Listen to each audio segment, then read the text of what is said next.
भगवान का शुक्र करते हैं आज खूबसूरत दिन के लिए। और आज का टॉपिक आपने पढ़ा होगा कि क्या आप सही रास्ते पर हैं।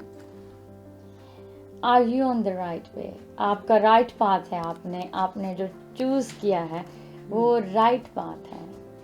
तो उसके लिए बड़ा ही फेमस जो है मैं रीडिंग लूँगी मत्ती 7 बाब से और उसकी 13 आयत से। तंग दरवाजे से दाखिल हो, क्योंकि वो दरवाज़ा चौड़ा है और वो रास्ता कुशादा है जो हलाकत को पहुंचाता है, और उससे दाखिल होने वाले बहुत हैं।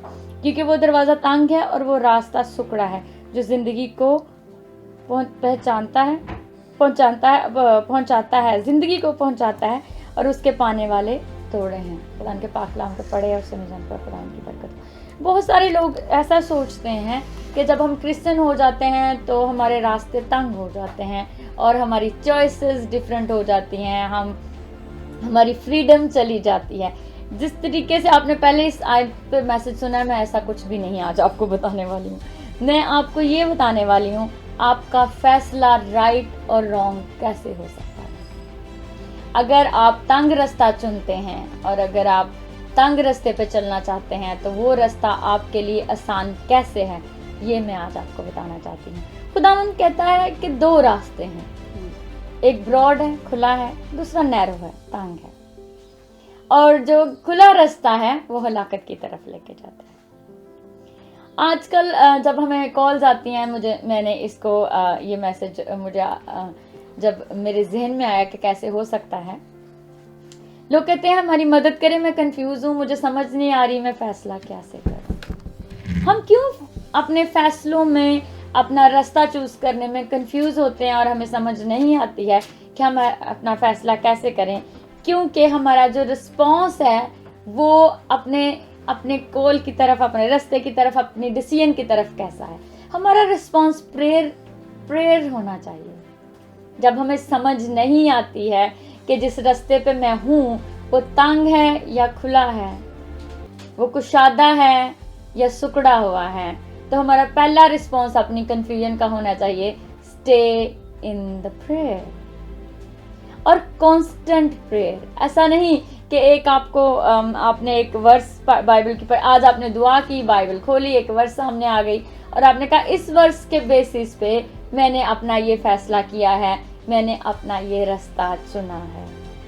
खुदावंद कहता है कंटिन्यूसली इन काउंसल, खुदावंद की काउंसलिंग जो पाकरू की कंटिन्यूसली आप एक कांटेक्ट में होना चाहिए।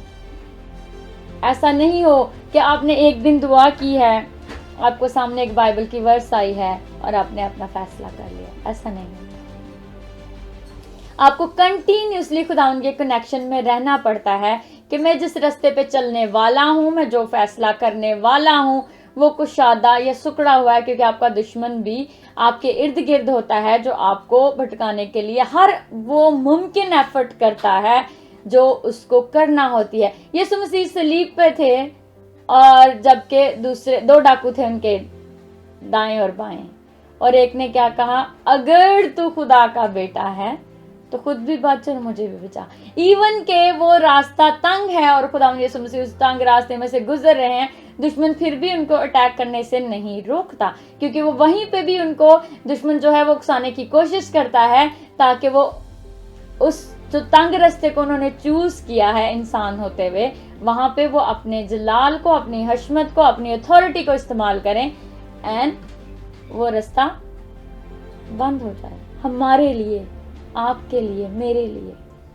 लेकिन खुदावंद कंटिन्यूसली अपने बाप के साथ कांटेक्ट में रहते हैं। हर कलमे में खुदावंद अपने बाप से कांटेक्ट करते हैं और कहते हैं, जहाँ पे वो फील करते हैं कि नाउ द टाइम कि मुझे डन करना है इस पूरे काम को जो मैंने शुरू किया निजात के, तो उसको वो करते हैं। क्या आप कंटिन्यूसली खुदावंद के कांटेक्ट में हैं? जब आपने दावा कर लिया है, आपने फैसला कर लिया है कि हम जो है खुदावंद के रास्ते पे, मैं क्रिश्चियन हूँ और मुझे एज ए क्रिश्चियन लाइफ गुजारनी। बहुत सारे लोग अपनी बात को, अपने डिसीजन को सपोर्ट करने के लिए बाइबल में से वर्सेस ढूंढते हैं और फिर वो प्रूव करना चाहते हैं मुझे, आपको, या मैं या आप अपने फैसले को लोगों को बताने के लिए उन वर्सेस का हेल्प लेके प्रूव करना चाहते हैं कि नहीं, मैंने अकॉर्डिंग टू बाइबल अपना फैसला किया हुआ है और मैं सही रास्ते पे चल रहा हूँ। यहाँ पे फिर बात आ जाती है, आप ट्रूथफुल हैं अपने साथ और खुदा के साथ। क्या आप खुदा के साथ सच्चाई से चल रहे हैं और अपने साथ भी सच्चाई से चल रहे हैं? पहला, कंटिन्यूसली आप प्रेयर में है, खुदा की काउंसिल में है, क्या पाकरू की काउंसलिंग ऑलवेज आपके साथ है? आप खुदा से लगातार अपने किए गए फैसले के लिए या डिसीजन के लिए जो आप करने जा रहे हैं, जिस रास्ते पे आप चलने जा रहे हैं, खुदा से कंटिन्यूसली कनेक्शन में है? और क्या आपका दुश्मन कहीं आपको ताक लगा के तो नहीं बैठा हुआ कि वो आए और आपकी खुशी को, आपकी चैन को चुरा के ले जाए और आप उसको शादा रास्ते पे चल निकलो? दूसरी बात है, क्या आप अपने साथ और खुदावन के साथ सच्चाई से चल रहे हैं? समटाइम हम कहते हैं कि हम अच्छे रास्ते पे चल रहे हैं, लेकिन क्या होता है, ना हम खुद से सच बोल रहे होते हैं, ना खुदा से सच बोल रहे होते हैं। लूक 18 बाप उसकी 10 आयत से पढ़ूंगी कि दो शख्स हैकल में दुआ करने के लिए गए हैं, एक फरीसी है, दूसरा मसूल लेने वाला है। फरीसी खड़ा होकर अपने जी में यूं दुआ करने लगा, ऐ खुदा, मैं तेरा शुक्र अदा करता हूँ कि बाकी आदमियों की तरह मैं जालिम, बेइंसाफ और जनाकार या इस मसूल लेने वाले की मानद नहीं हूँ। मैं हफ्ता में 2 बार रोजा रखता हूँ, अपनी सारी आमदनी पर दयाकी देता हूँ, लेकिन मसूल लेने वाले ने दूर खड़े होकर इतना भी ना चाहा कि आसमान की तरफ आंख उठाए, बल्कि छाती पीट पीट कर कहा, ऐ खुदा, मुझ गुनाहगार पर रहम कर। क्या हम खुदावन के साथ ट्रूथफुल हैं? क्या हम खुदावन के साथ सच्चाई से चल रहे हैं? बहुत दफा हम अपने फैसलों को अपनी मर्जी के साथ करने के लिए और कुशादगी के राह पे चलने के लिए अपने साथ और अपने खुदा के साथ झूठ बोलते हैं। लेकिन खुदावन जो ऊपर बैठा है, जो ऊपर से जमीन पर निगाह करता है, वो मेरे और आपके सारी सोचों को, बातों को, प्लान को जानता है। और मैं जितनी भी अपनी सफाई खुदा को दूं, वो मेरी हकीकत से बाखबर है। बहुत सारे लोग कहते हैं हम क्रिश्चियन हैं इसलिए हमारी जिंदगी में कठिनाइयां आ रही हैं। अगर आपकी जिंदगी में कठिनाइयां आ रही हैं और आप क्रिश्चियन हैं, तो फिर आप दूसरे लोगों के पास क्यों जाते हैं? आप बुतों के आगे क्यों झुकते हैं? आप तवीज गंडे क्यों करते हैं? कैसे हैं आप क्रिश्चियन? क्योंकि उसके साथ चलने वाला जो रास्ता है वो तो सुखड़ा हुआ है। तो आपके फैसले क्या कलाम की रोशनी के हैं? कलाम की रोशनी में किए गए आपके फैसले हैं? और अगर आप फैसला कर रहे हैं, तो क्या आप खुदावंद के साथ कंटिन्यूसली कांटेक्ट में हैं? क्या आप खुदावंद के साथ ट्रूथफुल हैं? लेकिन क्या होता है, ऐसा नहीं होता। हम अपने आप को भी झूठ के उस लबादे में ओढ़ लेते हैं और वही झूठ का लबादा ओढ़ के हम खुदा के पास चले जाते हैं। अगर आप फिर भी जानना चाहते हैं कि आप खुदावंद की कंटिन्यूसली काउंसिल में हैं, आप सीधे और सरल रास्ते पे चल रहे हैं, तो सबसे बड़ी और बात क्या होगी, जब आप बाइबल से अपने लिए एग्जाम्पल ढूंढते हैं। आपने पूरी बाइबल पढ़ के देखिए, खुदावंद डील करता है लोगों के साथ जब वो उनको तंबीह करना चाहता है। खुदावंद ने साउल बादशाह को तंबीह की, खुदा ने दाऊद को तंबीह की, खुदा ने इसराइल को तंबीह की, खुदा ने अपने नबियों को तंबीह की। तो अगर आप सोचते हैं कि आप ट्रायल में हैं और आपने गलत फैसला लिया है और आप उस फैसले की वजह से ट्रायल में हैं, तो जान लें कि खुदावंद आपकी तंबीह कर रहा है।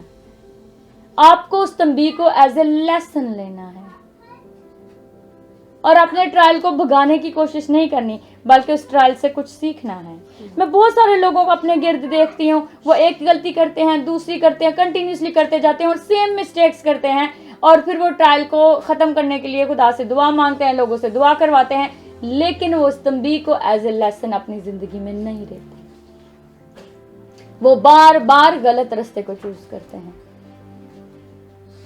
क्यों हम ऐसा करते हैं?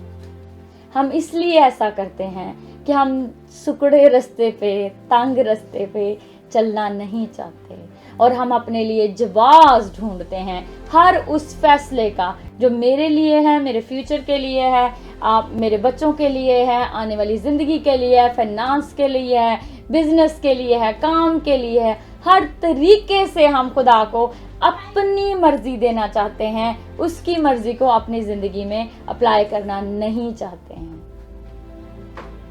जब खुदावंद हमें किसी काम करने से रोकता है और हमें पता चल जाता है कि ये खुदा की मर्जी नहीं है, तो हम फिर किसी और के पास जाके दुआ करवाते हैं कि शायद ये मर्जी चेंज हो जाए। लेकिन ऐसा कैसे हो सकता है जब खुदावंद आपको सरफराज देखना चाहता है, खुदावंद आपको खुशी देना चाहता है और आप गलत रास्ते पे जाते हैं और खुदावंद उसको एक्सेप्ट कर ले। लेकिन फिर क्या होता है जब दूसरी तरफ से भी हमें जवाब अच्छा नहीं मिलता, तो हम क्या करते हैं, हम अपनी मर्जी करते हैं और उस अपनी मर्जी को सपोर्ट करने के लिए बाइबल में से एक वर्स ढूंढ लेते हैं, कोई किस्सा ढूंढ लेते हैं, कोई इमेजिनरी ड्रीम ले लेते हैं और कहते हैं कि हाँ जी ये खुदा की मर्जी से मेरे साथ हुआ है। बहुत सारे लोग कहते हैं मैं आसमान पे गया। अगर आप मुझसे पूछें, मैं हर स्टोरी पे बिलीव नहीं करती हूँ, क्योंकि इंसान जब कोई चीज सोचता है, वो इमेजिनेट करता है, तो वो वहां पे पहुंच जाता है अपने ड्रीम में, अपने ख्यालात में, अपनी इमेजिनेशन में। क्योंकि बहुत सारे लोगों की स्टोरियां आपको पढ़ी होंगी यूट्यूब पे, मैं आसमान पे चला गया, मैंने इससे ये हो गया, मैं मरने वाला था, मेरे साथ ऐसा हो गया। ओके, थिंक गुड, आपने ऐसा किया, आपका ये एक्सपीरियंस हुआ, आपकी ऐसी इमेजिनेशन है, आपने उसको history they the, story they दी। मैं किसी ये नहीं कह रही हूँ कि लोग सारे गलत होते हैं, लेकिन मेरे लिए इन सारी इमेजिनेशंस पे बिलीव करना जो है वो मुश्किल है, जब तक कि खुदा का पाक रूह मुझे ये ना कहे कि हाँ ये सच है। क्योंकि हम सब का एक रिलेशनशिप है खुदा के साथ। हम इसमें पूरी मूवी बना लेते हैं, लेकिन क्या आप और मैं खुदा के साथ सच बोल रहे हैं? अगर मैं अपने साथ और खुदा के साथ सच नहीं बोल रही, तो डजंट मैटर आप लाखों करोड़ों हजारों लोगों के साथ झूठ बोल रहे हैं, इसका कोई फर्क नहीं पड़ता है। इसी तरह जब हम अपने साथ सच नहीं बोलते, तो हम अपने लिए सुकड़ा रास्ता या अपने लिए तंग रास्ता जो है वो चूज नहीं करते, क्योंकि हम ऑलवेज कुशादा रास्ते पे चलना चाहते हैं। हम नैरो रोड नहीं चूज करते हैं, क्योंकि हम जानते हैं आगे चल के हर एक डिसीजन मुझे खुदा की मर्जी से करना पड़ेगा और मेरी मर्जी कहीं पे पूरी नहीं होगी। और जब आप सीख लेते हैं, मैंने बड़ी मुश्किल से सीखा है अपनी जिंदगी में, खुदा मेरी नहीं बल्कि तेरी मर्जी पूरी हो, और ये वाकया ही बहुत मुश्किल काम है जब हम खुदावन की मर्जी को अपनी जिंदगी में लें। बहुत सारे लोग जो हैं वो खुदावन की मर्जी को अपनी जिंदगी में नहीं लेना चाहते, तो वो प्लॉटिंग करना शुरू कर देते हैं, वो प्लॉट बनाना शुरू कर देते हैं उस प्लान के लिए जो उनका होता है, ताकि सर्कमस्टांसेस ऐसे क्रिएट हो जाएं कि हर फैसला उनकी मर्जी के मुताबिक होना शुरू हो जाए। ऐसा हरगिज नहीं करना चाहिए, क्योंकि फिर इस तरीके से आप डबल माइंडेड नहीं है, आप बिल्कुल अपने दिल दिमाग सोचों से कुशादा रास्ते पे चलने के लिए रेडी हैं, और खुदावन की मर्जी आपकी जिंदगी में कहीं पे भी नहीं है। आज अगर आप इस चीज को देख रहे हैं, सुन रहे हैं और ये फैसला करना चाहते हैं कि मेरी जो रास्ता है वो कैसा होना चाहिए, तो वो आपको कलाम के मुताबिक होना चाहिए। अमसाल की किताब उसके 11 बाब और उसकी 23 आयत में लिखा है, साधकों की तमन्ना सिर्फ नेकी है, लेकिन शरीरों की उम्मीद गजब है। बहुत सारे लोग आपकी जिंदगी में गुस्सा करते हैं, चिड़चिड़े होते हैं और अपने फैसले को अपने आने वाली नस्लों पे, अपने सिबलिंग्स पे, अपने पेरेंट्स पे, अपने पार्टनर्स पे जो है वो गुस्से से अप्लाई करना चाहते हैं, और वो जब गुस्सा करते हैं तो लोग उनके गुस्से से डर जाते हैं और उस चीज को एक्सेप्ट कर लेते हैं। तो क्या कलाम कहता है? साधक जो सच्चा है उसकी तमन्ना नेकी है, लेकिन शरीर की उम्मीद गजब है। गजब गुस्सा होता है। हम किसी भी चीज को अपनी मर्जी के मुताबिक हथकंडे ढूंढ लेते हैं, उस फैसले को, उस रास्ते पे चलने के लिए, उस फैसले को अपनी जिंदगी में लेने के लिए, ताकि किसी ना किसी तरीके से मेरी बात पूरी हो जाए, और फिर हम उन चीजों को सपोर्ट करने के लिए बाइबल में से एविडेंस ढूंढते हैं। अगर आपकी जिंदगी में तंबीह हुई है और आपकी जिंदगी की तंबीह किसी भी ऐसी स्टोरी से जो बाइबल में मौजूद है तालमेल खाती है, तो आपको उस स्टोरी का एंड भी देखना चाहिए कि किस तरीके से उस शख्स ने, जैसे मैंने एग्जांपल दी, अपनी जिंदगी में उस तंबीह को लिया और अपने आप को बदला। क्या आज हम रेडी हैं अपनी इन दोनों चॉइसेस को ऑनेस्टली डील करने के लिए? क्या अभी अब थोड़ी देर पहले मेरी किसी से बात हो रही थी, तो वो बात हो रही थी औलाद को लेके कि उनका अपने बच्चों के तरफ ये रवैया है। तो मेरे दिमाग में एक क्वेश्चन अक्सर आता है, मैं कहती खुदा तो ऐसे लोगों को बच्चे क्यों देता है जो अपने फैसले की तरफ इर्रिस्पॉन्सिबल होते हैं। जब आपको पैसे मिले हैं, आप फाइनेंस मिला है, आप उसकी तरफ अपनी रिस्पॉन्सिबिलिटी शो नहीं करते। आपकी औलाद है, खुदा ने आप पे फजल किया, लाखों करोड़ों लोगों की औलाद नहीं होती है, आप उसकी तरफ रिस्पॉन्सिबल नहीं हो। खुदा ने आपको कोई मिनिस्ट्री दी है, आप उसकी तरफ रिस्पॉन्सिबल नहीं हो। आप कोई ऑर्गेनाइजेशन चला रहे हो, कि स्कूल हो, टीचर हैं आप, और आप अपनी ऑक्यूपेशन की तरफ रिस्पॉन्सिबल नहीं है, तो फिर आप कैसे कह सकते हो कि मेरी फेथफुलनेस की वजह से खुदावंद मुझ पे अपने फजल को हमेशा बनाए रखेगा? नहीं, खुदावंद आपकी तंबीह करेगा। क्योंकि अगर आप जो है वो तंग रास्ते पे चल रहे हो, आप क्रिश्चियन हो और आपके सारे डिसीजन, आपकी सारी रिस्पॉन्सिबिलिटीज को अकॉर्डिंग टू बाइबल अपनी जिंदगी में लेते हैं, एज ए जीसस उसको अपना मतलब सामने अपना बना के एक जो है आइडल लेके चलते हैं, तो फिर आपको हर तरफ रिस्पॉन्सिबली बिहेव करना पड़ेगा। इसलिए क्रिश्चियन होने के लिए लिखा गया है कि रास्ता नैरो और ब्रॉड है, कुशादा और सुकड़ा हुआ है। क्योंकि जब हम क्रिश्चियन होते हैं तो हमारा उठना बैठना, चलना फिरना, सोचना बाइबल के मुताबिक होता है, और जब ये बाइबल के मुताबिक नहीं होता है तो हम कुशादा रास्ते पे होते हैं, और कुशादा रास्ता हमें सिर्फ और सिर्फ मौत की तरफ लेके जाता है। अगर मेरे और आपके आज के फैसले अकॉर्डिंग टू बाइबल नहीं है, खुदा के हुक्मों के मुताबिक नहीं है, उसके कलाम के मुताबिक नहीं है, तो जान लें कि आप कुशादा रास्ते पे चल रहे हैं। क्योंकि तंग रास्ता हमें हमारी चॉइसेस को बिल्कुल चेंज कर देता है, बदल देता है। क्या आज हम अपनी ज़िंदगी में किए गए फैसलों के लिए, अपने बच्चों के लिए जो हम फैसले करते हैं, अपनी जॉब पे जो हम काम करते हैं, क्या उसमें आज हम सिंसियर हैं? क्या हम सिंसियर हैं इस चीज़ को लेके? कभी गलती से ऑफिस का एक पेन मेरे बैग में आ जाता है, तो मैंने बहुत साल पहले जॉयस मायर का एक मैसेज सुना था कि ये चोरी है। तो अभी भी अगर मैं घर आके देखूं कि मेरे ऑफिस से कोई चीज़ एक्स्ट्रा आ गई है, तो मैं उसको वापस बैग में डालती हूँ और फिर भूल जाती हूँ ऑफिस में रखना, और फिर अगले दिन मुझे याद आता है, ओ मैंने ये चीज़ वापस नहीं रखी आपने बैग से जो ऑफिस में। क्या हम यहाँ तक खुदा के साथ चलते हैं? क्या हम अपने आने वाली नस्लों को कलाम देते हैं जबकि हम खुद ही नहीं पढ़ते हैं? क्या आज भी हम अपनी आने वाली नस्लों को बुतों के आगे दिए और कैंडल जलाना सिखा रहे हैं, जबकि मेरा खुदा कहता है कि मेरे सामने तो कोई तराशी हुई मूर्त ना बनाना? क्या आज भी हम अपने बच्चों को उन फेस्टिवल्स पे लेके जाते हैं जहाँ पे बुतों की पूजा होती है? हम क्या कर रहे हैं? हम सुकड़े रास्ते पे हैं या कुशादा रास्ते पे हैं? आपके खुद के फैसले आपको बता सकते हैं आप कौन से रास्ते पे चल रहे हैं, और फिर आपका फैसला होगा आपको हमेशा की जिंदगी चाहिए या आपको जो है तबाही चाहिए, मौत चाहिए। आज का दिन है, और आज का दिन जो है वही आपके लिए फैसले की घड़ी है।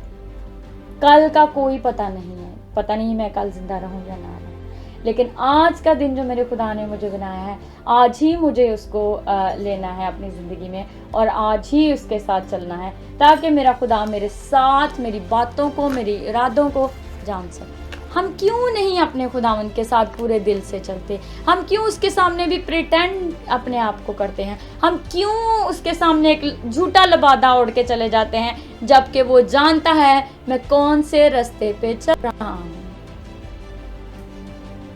तौबा करने के बाद फिर गुनाह करते हैं और फिर जाकर तौबा करते हैं। ऑल दो हम कहते हैं खुदा उनके फजल के तख्त के नीचे हूँ, मेरी फेथफुलनेस, ये सब नहीं, सब कुछ होगा और वो सिर्फ और सिर्फ यीशु से मुमकिन है। लेकिन आपके फैसले आपको खुद करने हैं, और आपके फैसले आपको बताते हैं आप कौन से रास्ते पे चल रहे हो, कुशादा रास्ते पे या सुकड़े हुए रास्ते पे। God bless you.